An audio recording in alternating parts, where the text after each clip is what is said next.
Greetings and welcome to our PAX International Legal Defense Fundraiser. I'm Derek Robinson, President of PAX International. Today we are here to raise money for our legal defense fund, which will go to our attorney who is helping us with some civil litigation. We're actually approaching our first $1,000 at this time. Our current total stands at $880. And thanks very much to all of those who have donated already, and those who are donating, and those who plan to donate to our efforts. We have had an amazing year here at PAX International, and we are looking forward to even greater things to come as the year progresses. Our schedule today is as follows. Our first guests will be Ben Chasteen and Rob Counts, hosts of Edge of Wonder, and they will be interviewed by our Vice President, Desiree Foley, and Board Advisor, Vanessa Fanous. Then there will be an international roundtable discussion with Magnus Olsson, Henning Witte, Martin Hernebring of Sweden, and Liliana De Luca Connor and Amy Holland in the United States, which I will host. Then there'll be an interview with Ray Schumann, and next, which will be next, and then hosted by Vanessa Fanous, followed by a discussion with Joy Mack and Chief Damon Jones, which I will host.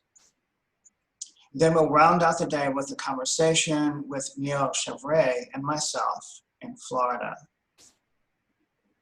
Neil Chevray is in Florida. And then along the way, we'll have Tim Casella, who is a PAX board member, and he will be fielding questions from the audience from the chat and by email about every hour. So those listening, if you have a question during the interviews, you can type your questions in the chat, or you can email us at info@paxntl.org, and we can get your questions to our guests. We're hoping to reach our goal of $10,000 today, and in the meantime, we're hoping that you enjoy today's program. So at this time, I'm going to go over to Desiree and Vanessa. Guys, are you there? Yeah, I'm here. I'm here. Okay. Over to you for your interview. You just want to unmute Ben and Rob? I don't know if you muted them. Okay, there's Ben. And let's see if I can find Rob.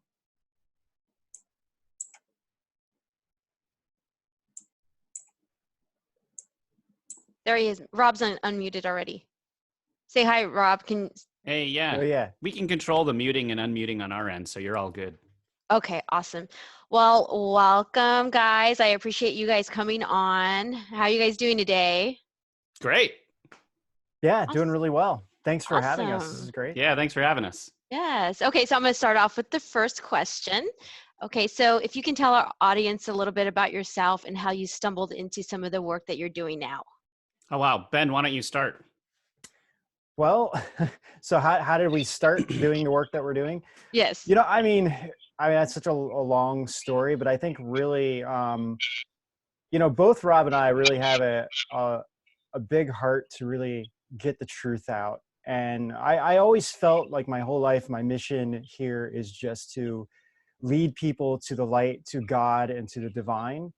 And I was just really, you know, meditating and praying on this. Like, I just want to do something that will truly help a lot of people. And it's not about me, it's about getting the message out and getting the truth out.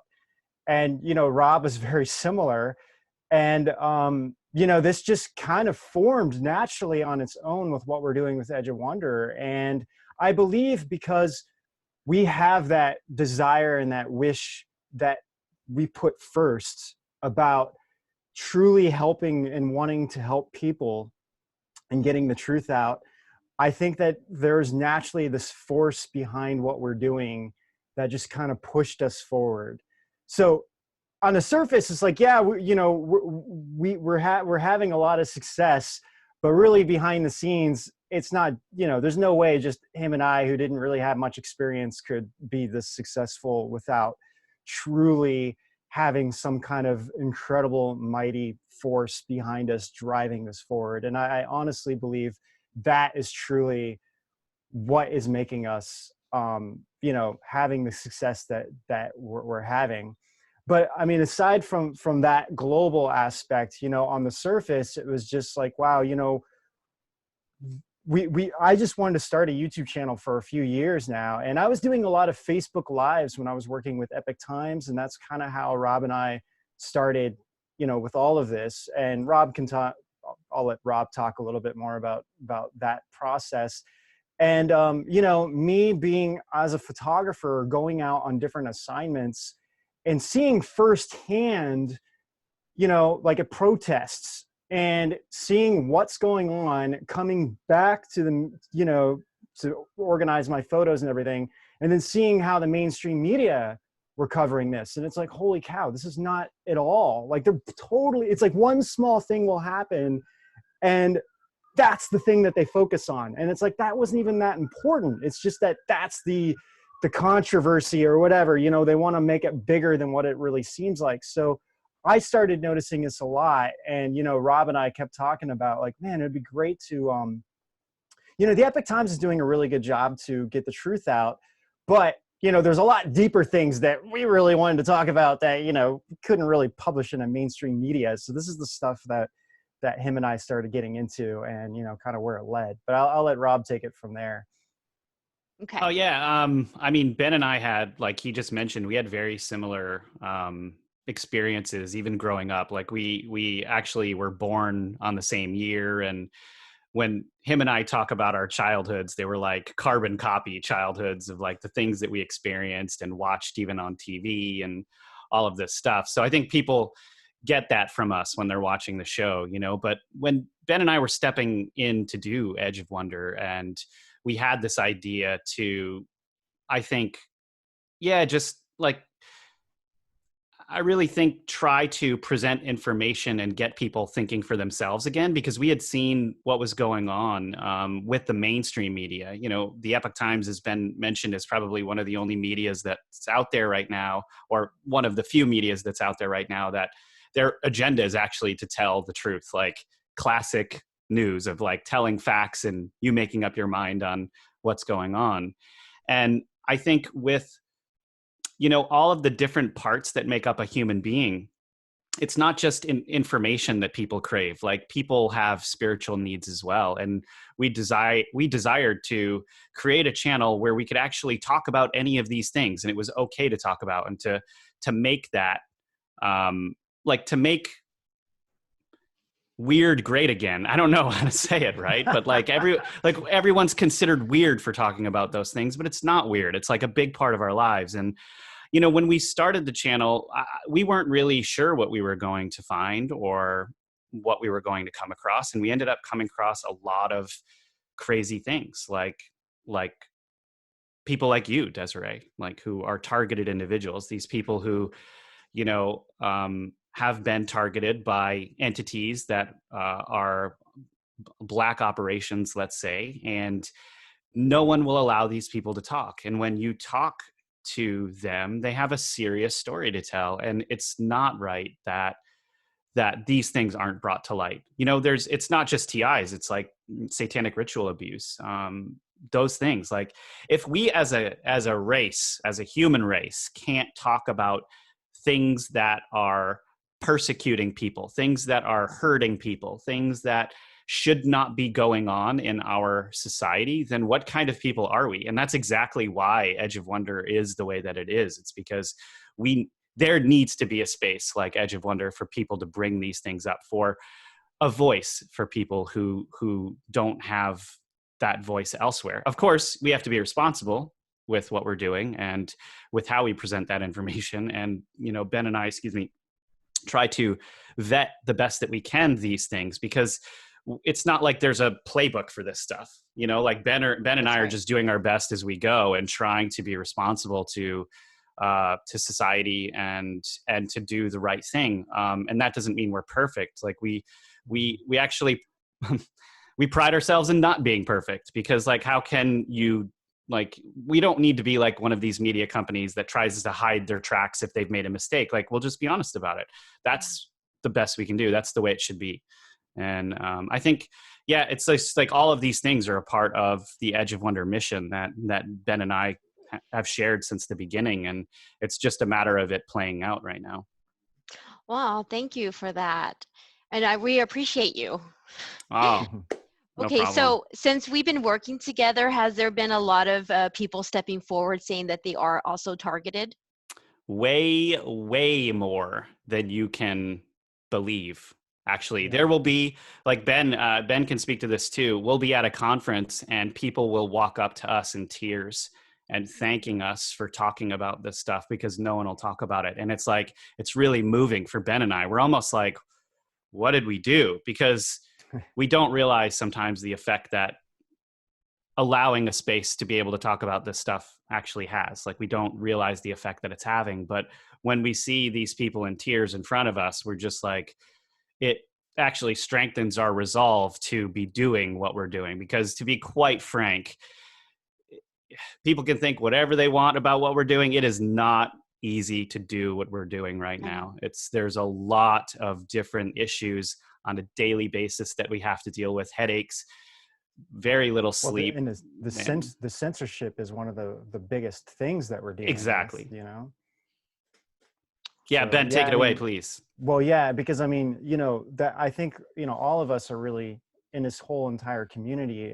This is something that we're facing on a massive scale. And I mean, it's really a David and Goliath story when you really think about it, you know. Like Desiree, actually, you know, you really inspired a lot of people. I'm constantly getting messages, you know, every couple of days now from somebody who, you know, was just really saw the documentary and was just like, oh my gosh, you know, I thought I was the only one out there, and I was terrified of telling anybody. And it's just like, thank you for doing this, and Desiree for who you are, for getting us out there. And you know, and coming back to the censorship, then a part of this is like, this is why, another reason why people don't want to speak out about these things, because one, you know, they're afraid to be labeled as crazy. Two, they're afraid of the censorship and everything that follows with it. And it's really this massive media structure. And when I say media, I don't mean just the mainstream media. It's like, it's every social media that's there. You know, you have Twitter, Facebook, even YouTube, then you have Google, and you have all the mass media structures. And it's pretty much all of that I just mentioned. It's pretty much 6 companies, you know? So it's like, you have basically 6 companies that are controlling everything that we do, even using Zoom. It's like all connected. And it's so hard. But, you know, I think that's the triumph in it, and that's the reward, and that's the amazing thing of what we're all doing, is that we are truly the story of David and Goliath, going up with these giant mass corporations that have multi-billion dollars. And, you know, the pen is truly mightier than the sword in this case. You know, you can write a post that can actually go viral. And it's a wonderful thing to see how many people are truly waking up to the truth and are realizing, like, oh my gosh, you know, even if they don't agree necessarily with what people are saying, it's kind of like, that's their right to post what they're saying. They shouldn't be censored just because somebody else disagrees with it. I mean, that's part of our Constitution and being in America is freedom of speech. So I think that's a really important point. And it's just really heartening to see so many people coming out and not trusting that anymore. Yes, and I've had several people reach out to me as well, like a lot that reach out and, you know, thanking me for, you know, coming forward. And a lot of military people, like people that are in the military that don't have a whole lot of mutual friends. And you go to their Facebook, you can see it, that they're in their active military, and they message me and say, thank you for coming forward. So there's obviously something that they know about, and then they're messaging me, letting me know, like giving me the thumbs up. So I've seen a lot of that, and I was like, wow, because I've never had that kind of attention before, coming from people that were not already targeted. So I thank you for that, you guys. Yeah. Yeah, actually I want to piggyback off of something Ben said, because I think this is really important. But first, before I say all of these things, I just want to explain, like, by no means are Ben and I an expert on this subject, right? All I can do is share with the audience here what Ben and I have discovered since we started the show and from our research. And you have to understand our research, like, we have over 200 videos now of just a ridiculous amount of research. Now, I'm not saying that makes us an expert in anything. It's just we're big dorks. I mean, I'm just going to say it. But the thing is that as we've been researching, we've been finding that it really comes down to the key is these corporations that Ben mentioned, right? These corporations and even these institutions and these research firms that are out there for years and years and years, these entities with large amounts of money have been conducting research. They've been conducting research on all kinds of things. And if you pull that research, or if you take into consideration that the intelligence agencies themselves are involved with some of these corporations or have contracts with these corporations, and pull from the different research and pool that research, just like I said, it's enough to blow your mind. What they have there is an ability with all of that research to do things that you at home can't even understand. Like, none of us, even Ben and I, don't even fully understand. We're coming to understand these things, right? But when it comes to the method by which targeted individuals are targeted, if you at home don't think that there has been research conducted on these things for well over 100 years, we could be looking at hundreds and hundreds of years of how the psyche, the human psyche, is manipulated. You could just go back simply, even if you just did a dig on how marketing and advertising firms were manipulating people in the 60s, it would be shocking to you. Now imagine just back then them having that much information, and that's just in advertising, and then coming to today where we have all of this data on all of these platforms, some of which have been infiltrated by things like the CIA or whatever it is. You can just imagine how easy it would be to get into someone's head. And if you look at all of that, and if you really understand it, the manner by which someone is made to think that they are crazy is to break their mind so that they can be manipulated and or be institutionalized. I mean, it's simple, right? And so if you look at, okay, I always love talking to older folks, because talking to older folks is this window into this time that was like so much simpler. And what I found is a lot of these older folks who went through really traumatic, like, war scenarios, right? Oftentimes their outlook on life is like the most amazing thing you've ever seen. They're like, they were like, you know, really, really traumatized. And they just have like the most amazing, simple, heroic outlook on life. Like even their thoughts when they were in war, it was just more simple. Like, oh, we were just really hoping that if we died, it was a hero's death. And I mean, think about how many of us would have that outlook right now. And they've been through these major traumatic things. And I really think that the reason why they were able to overcome their post-traumatic stress disorder or their traumatic experiences is because they've actually faced those things. They've taken them on. They haven't looked at themselves as the enemy, and they've taken these steps to allow it to enrich their life rather than take them down a dark path, which is very difficult. We're all told to go down that dark path or medicate or this or that now. And again, I'm not an expert on this stuff. I'm just talking about my experiences and what I've seen. But I do think that that whole part of the entire thing, the research and how they target, these have been operations in military and civilian intelligence agencies for years. So we should understand that and look into it ourselves to understand this better, and not think that anyone who comes out and says that they're being interfered with is crazy. I don't know, Ben, if you want to add to that. No, I think what you said was really right on. I don't really have much to add to that. It's just, you're absolutely right. It's like the victim mentality versus the, survival mentality. That's right. Yeah, that's right. Having faith is key.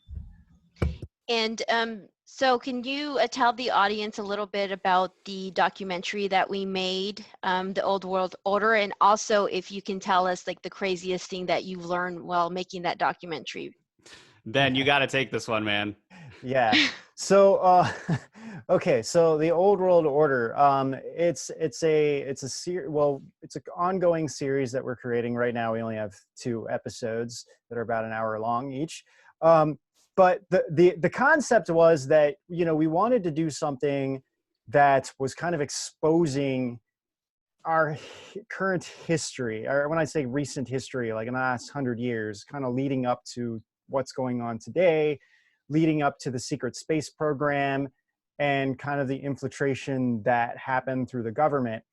And so really it tells the story really kind of starting into coming into World War II and then kind of going up through today.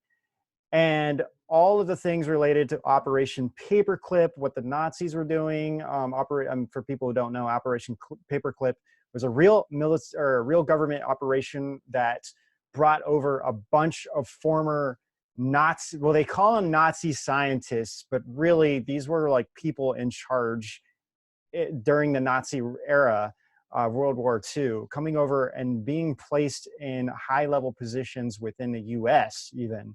And really how that started shifting a narrative. And then, coming into Roswell and all these things are kind of playing out.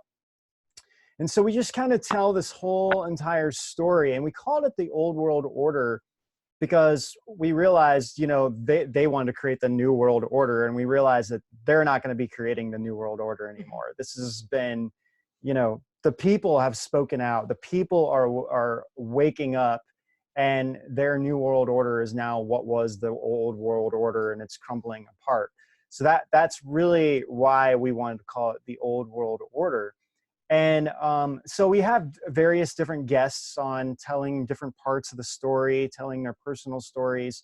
And the first one was really more of kind of an introduction of that whole era coming out of World War II and slowly coming into NASA, JFK assassination, even what JFK was truly trying to do, and coming in forming some of the secret groups of like Majestic 12. And the second one is really, getting more into more of the technology aspect of hidden technology that's truly out there that people probably don't know about, and what is actually like, what are they doing at Area 51 and some of these, government contracting companies and organizations working through this, and then that's where your story kind of came in, Desiree. I think some of the, a lot of this was information that we kind of already knew. This was more for a lot of people that may just start kind of waking up or not really sure what's going on. We really wanted to make this more for a more general audience. So there wasn't really anything that was super shocking. I think for us, it was the process of how do we make a documentary? We've never made a documentary before. We have no idea. Well, you did a really good job. It was amazing. I've got such high reviews on that. When people have seen it, they're like, wow, it's amazing. Yeah, we had such a excellent. dedicated team on that, and everyone, oh my God, everyone just put so much effort into making it. And we just had a really incredible team. And, it was kind of like, well, okay, we don't really know what we're doing, but we know we can shoot stuff. We know how to. Yeah, put it was stuff basically together. like we've seen enough Ancient Alien episodes and movies to figure this out. Also, I just want to say though, Ben, I did think one of the craziest things that you and I discovered was kind of something that you touched on, was actually, I kind of knew that there was some kind of mixture of like the Nazis into America with Operation Paperclip, but the depth of it, like how actually insane the Nazis and all the funding that the Nazis got, which were by many people everyone would know, actually, right? Because this was like it was a concerted conspiracy, actually, more than anything. But that's neither here nor there. The point is that what they were doing and their infiltration, or I guess the allowance of these Nazis coming over into the U.S., it's very similar to that movie that came out, Captain America: Winter Soldier. If you want to understand actually what happened to the United States, that movie actually has some truth, like a lot of truth to it. I would recommend checking that out, because this idea that Hydra, or the Nazi Party, came over and they were actually running a lot of things. I mean, there's a lot of truth to that. And if you just take that into consideration, that whole thing is also the cabal, then you have an accurate kind of picture on what all of this, and seeing that, really digging into that and researching it, and then all of the experiments that the Nazis did on people to learn more things, and how we got to where we are today, just was really mind-blowing to me. Wow. Yeah, I think the Nazi experiments, I think for me was, I knew, and even the Russian experiments, I couldn't believe what we were finding with the Russian experiments related to animals. That, I think, was because I heard about it, but I didn't actually know that there was real footage out there showing these experiments. And I think that, to me, was probably the most shocking thing that we came across. And I don't know if I really want to get into it, but they called it it was a zombie animal experience, or experiments. For example, they had a dog, and the heart was taken out of the dog, and it was hooked up to these these tubes and everything, and it was still beating, and the dog was still breathing. This stuff, I mean, this is going back into the 50s.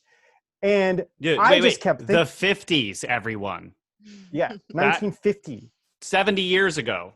70 years ago. That's right. So what blew my mind, I think, was, oh my gosh, if they were doing these experiments in 1950 with this animal, what in the world are they doing now? What kind of experiments are they doing now? And I think that's where your story really starts taking shape, because it's just like, okay, yeah, we moved from, hanging a heart up. Now we can control a human body with a microchip.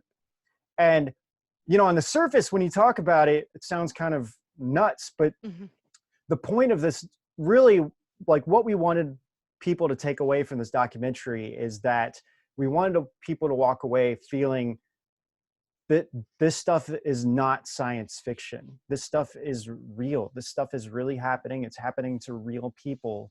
And it's not anything to be afraid about, but we just wanted that information out there. Like, this is really happening. This is not science fiction. And, the more people who are aware about this, the more people are going to be speaking up about this, the more people that want to find the truth. And slowly, we're going to start seeing documents. We're going to start seeing military people coming out. We're going to start seeing things where people will start acknowledging this stuff actually exists. Well, yes, thank you. Yeah, that's what I was hoping to get out of this documentary. I was like, I'm hoping like a whistleblower comes forward with, documentation. And that's still in my prayers that comes forward, because people are still viewing the documentary. Desiree, Yeah. you're the whistleblower. The whistleblower. I'm just letting you know. Okay, Pioneer. I never saw it that way. Okay, so I think having an insider, though, like someone in the military or someone who has knowledge of the program, would be fantastic. Where you can actually sort of validate a little bit better the information. Have you had any of those kind of people coming to you at all? Ben and I have had a few really. people reaching out to us from the military who need to remain anonymous, and they've told us and confirmed a bunch of things that we've been reporting on. And I just want to say, Desiree, it's very telling that since you've come forward, which has mostly been through Edge of Wonder, that there have been multiple different military personnel contacting you and thanking you. Like, that actually shows that what Rick just said is the case, and that it's only a matter of time before we do get that validation from someone in one of these programs officially, I think, personally. Yeah, and to kind of, when I was saying like no, I meant like not specifically on this topic, but Rob's right. There's, I mean, we have people contacting us almost on a daily basis with, you know, different kinds of information, and we have to like kind of go through the process of vetting some of these people. But we did make some really amazing contacts through all of this, like as Rob said, that need to remain anonymous. But I'm hoping that more people will connect with us in the military specifically on this particular issue and some of the future, you know, or I don't want to say future, but advanced technology that exists that people don't know about. And I think that the 5G aspect, you know, there is a lot of people contacting about 5G right now. Mhm. And, you know, somebody who does some amazing work who we interviewed early on actually is a guy named James Scott, who is kind of a contracting cybersecurity expert through different agencies within the government. And, you know, he does some really good work on, you know, kind of what 5G is and how it affects the body. Yeah. I mean, back in 2018, he was talking about how 5G was a gigantic danger and the different types of technologies that can send out signals and control your body. He was actually, funny enough, he was our first interview on Edge of Wonder. We were lucky enough to get him as our first interview on Edge Oh, of Wonder. wow. Yeah, and our minds were blown. And that's actually, to be quite frank, Desiree, if it wasn't for James Scott revealing all of that stuff to us and some of the CIA documents or the different intelligence documents that dropped that showed the different frequencies and how they could manipulate the human body, it would have taken longer to understand what you were talking about and even going through. But lucky for us, like he kind of came in and just like blew the top off of it. And, you know, we were just sitting there like, whoa, because we just didn't expect it to be as advanced, I guess you could say, as it was. You know, that was our first interview with someone in the intelligence technology community who was telling us stuff like that. Yeah, and how did you feel when I told you? I think we did it when we went live in New York, when I said that they can actually see out of my eyes, they can comment on my imagination, they can hear my thoughts. What did you think about that when I first said that to you guys? I mean, see, the thing is, you have to understand with Ben and I, we like there are technologies that can do that, and there are elements of your human body that can be trained to do that. And sometimes those are even being, like, well, as you said, and also like foreign, you know, then it gets kind of a different level of like spirit possession and things like that too. there's all kinds of things that can do these things. So selling us on that wasn't very hard. It's for the home audience, of course, when you're having a show, it really comes down to the documentation and stuff like that. I mean, you have stacks of documentation on this stuff too, which has been helpful for us to see, you know, what you're going through and all of those things. But the fact that they would have technology that does that doesn't surprise me in the least, especially when you take into consideration what Ben said before about the experiments they were doing even in the 1950s and before that, where they were actually, I mean, of course, like they've had all of this time to develop all of those things. And if you think the Cold War stopped, I mean, give me a break. Like that whole thing, the technology being developed never stopped. I mean, that's just an ongoing thing. Well, and also to kind of add on to that too, you know, recently, and in fact, the New York Times had an article about it. There was a Chinese doctor, this was about a couple years ago, came out and said that he is very confident he could do a physical head transplant. So, Oh, wow. for example, if your body was paralyzed, he could take your head and put it on a different body and you know, whatever. But it's like, oh my God, this just brings up a bazillion ethical questions. And on top of that, okay, in order for him to say that he feels like he could be successful at it, he has to be already trying this, right? Like you just can't say, hey, I think I can do this and let me just get, you know, one person and do this for the first time. There's no way possible. So, with the organ harvesting that's happening in China and with all of the stuff that's coming out, we know about there's like a huge, gigantic underground baby whole thing about selling babies on the black market, whether some of them are dead, some of them are alive. Like China's doing very, very horrible stuff. And actually, we're finding out that a lot of it was based out of Wuhan. So there's no coincidence that this virus started in Wuhan. Ben, we lost your audio, lost man. your audio. I heard something click before it lost.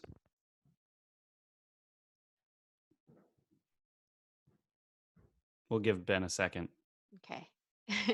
So anyway, to what he was saying is like, yeah, the more we research, the epicenter of the coronavirus, we started finding all of these other really strange things about Wuhan and what exists in Wuhan and the connections between Wuhan and Shanghai and all of this stuff. And it actually impacts our world way more than anyone knows. Even celebrities in Hollywood, it's been impacting because a lot of drugs that they take seem to be coming from there, that they're made from there, like human adrenochrome, which is another one of these hot topics that, is very divisive out there because people think it doesn't exist or something like that. But there are actual websites in Wuhan and in Shanghai that actually sell human adrenochrome. And we had Can you explain what that is in case some people on the call don't know what that is? Yes. So this is way outside of the topics that we're covering on this, but basically human adrenochrome is what happens is when someone is afraid, they release adrenochrome. They release adrenaline into their bloodstream. And if the blood is harvested at the time when the adrenaline, so what happens is the adrenaline goes into the bloodstream and someone is killed right away. And then the blood is harvested and that turns into a drug that the elites take, but it's not regular blood that they would take. They take the blood, like the whole idea behind the blood is that it gives them a sense of euphoria, but it actually makes them more youthful too, because it's apparently young people's adrenaline blood. So the adrenochrome is actually from children. Now you can look into this yourself. I wouldn't recommend just believing me, but there's loads of research to back up that this is what's going on. Actually, 3 of the episodes that we just produced on the celebrity madness revolved around the coronavirus, go into great detail on how all of this works and how it was set up. Yeah, Ben, I'm not sure if you've got your audio back.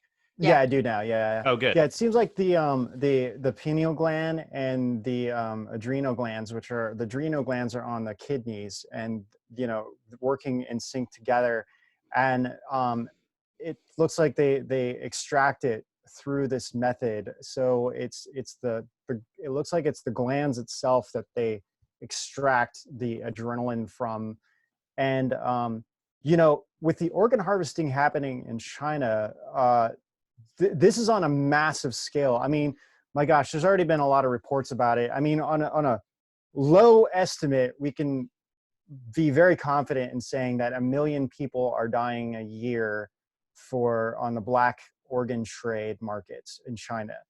And that being said, it's like, okay, they have all, they're going to try to figure out every possible way to make money from these people, whether it's sell their organs, sell their blood, so it makes sense that, and the people are alive when they're doing these organ harvesting things, on the people.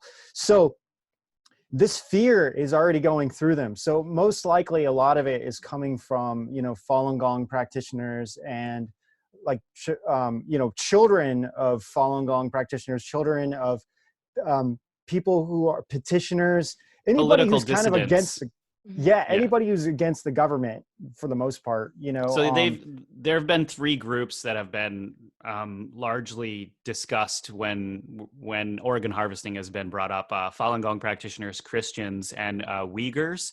So Uyghurs are actually more like a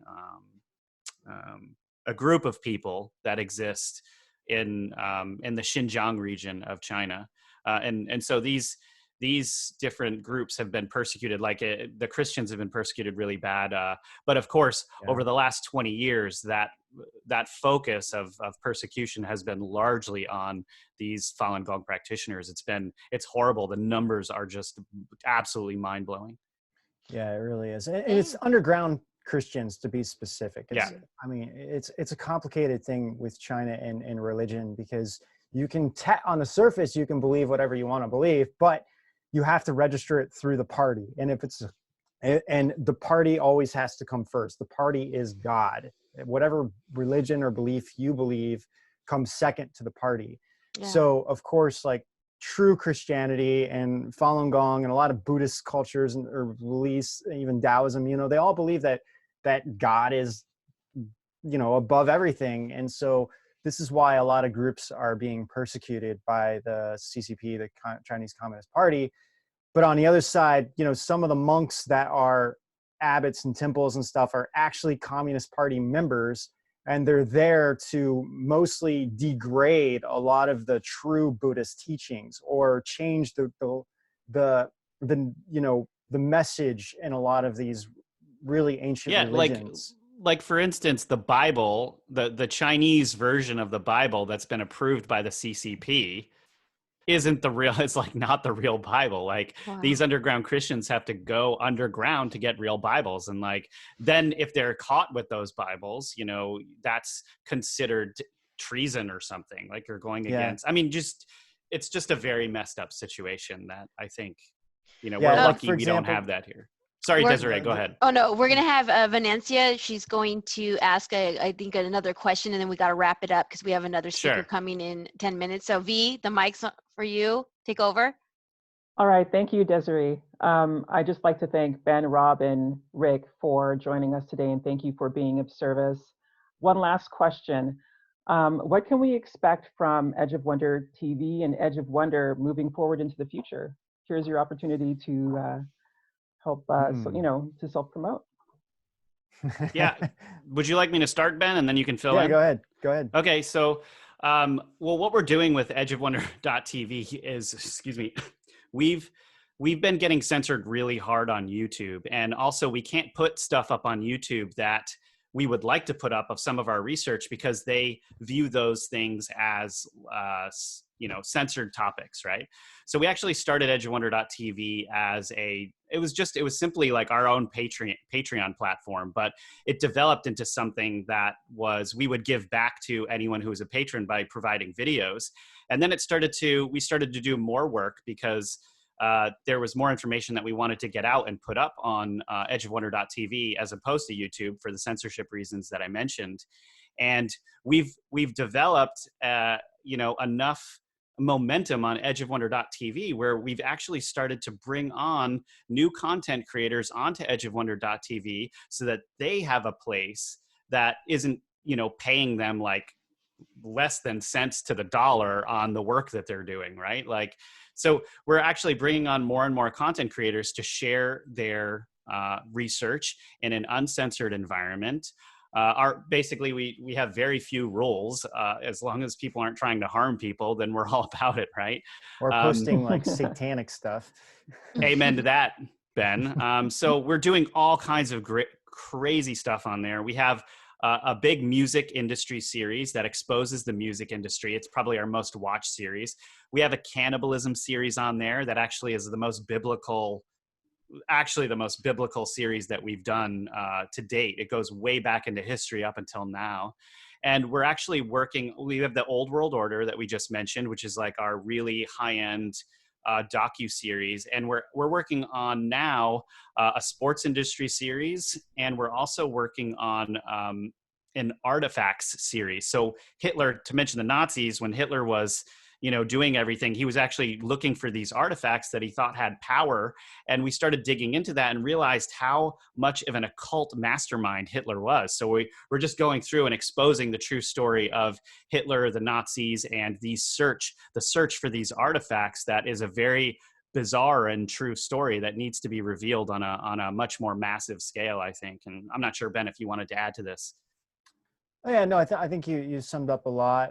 You know, again, I think the main point is we want to bring on a lot more content creators. Just with everything going on right now in the quarantine, everything, it's been a little bit challenging trying to do that. And then, yeah, we're definitely gonna be making a lot more documentaries. We actually have a lot of content that we've already filmed. So, you know, with the Old World Order series, first it was the secret space program. We're going to get into what we call bogus banners, which is you know, you can't really say the false The FF flag. part of that. Yeah. It's too much. So we just call it bogus banners. But yeah, we're going to do that. Exposing more of kind of like what is, and exposing Luciferian doctrine, and couple more, getting into kind of the human organ, or I'm sorry, not necessarily organ trade, but human trafficking, which kind of goes along with like organ harvesting and stuff. And then we do want to do some positive and really like, you know, Spiritual. uplifting stuff too, spiritual things. So we're kind of working on that right now. And, you know, we'll have more interviews with people, and yeah, we just want to make this as big as we can, really. Great, thank you so very much. And, you know, at this point, we were going to take some viewer questions, but we're actually running out of time here. So we're going to pass it over. And thank you so very much, you two. Yes, Sure. thank you so much. I honor you and appreciate everything you're doing for the TIs. Thank you, guys. No, thank you. Thanks for having us so much.